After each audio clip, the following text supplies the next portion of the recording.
Putting a puzzle together, yes. I would guess.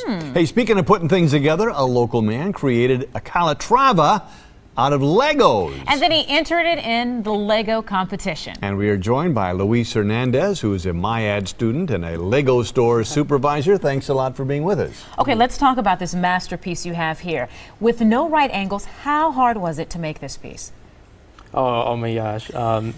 The architecture behind it is just so abstract, and LEGO only produces just so many pieces out there. So I really had to make do with whatever I had, whatever I could get my hands on from the LEGO store. So it was quite a journey finding everything I needed.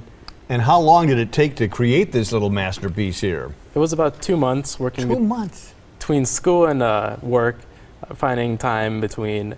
There were moments where I had to just completely start from scratch and take everything apart. And from scratch? At one point you had to start from scratch? Yeah, I had to completely trash my idea and rebuild it all over again. Wow. Just to. Now we're told there's a neat feature with the wings. Tell us about that.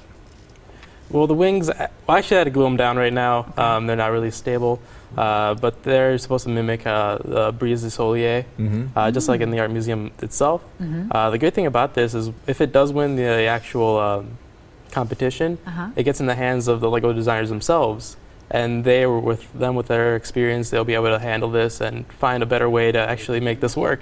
And then would it be mass produced and other adults, kids alike could try to master this piece as you have? Yes. How cool would that be? Cool. Hey, tell us about the competition.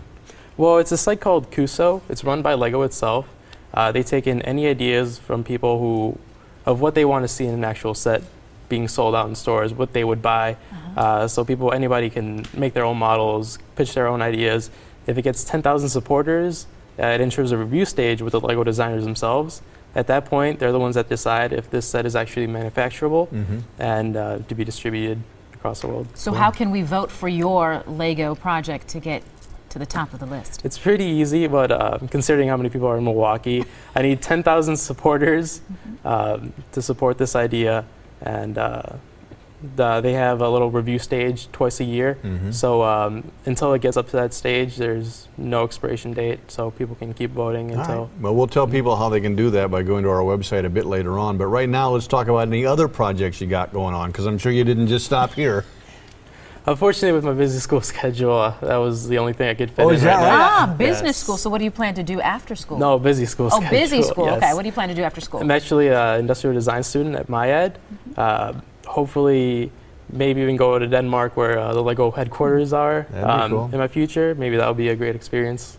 Well, good for you. Luis Hernandez, thank you very much for joining us. Appreciate it, and good luck in the competition. Thank you. And if you'd like more info on how you can support Luis and his Calatrava design, here's what you do. Go to tmj4.com/Wisconsin tonight, and we have a link that will take you to the voting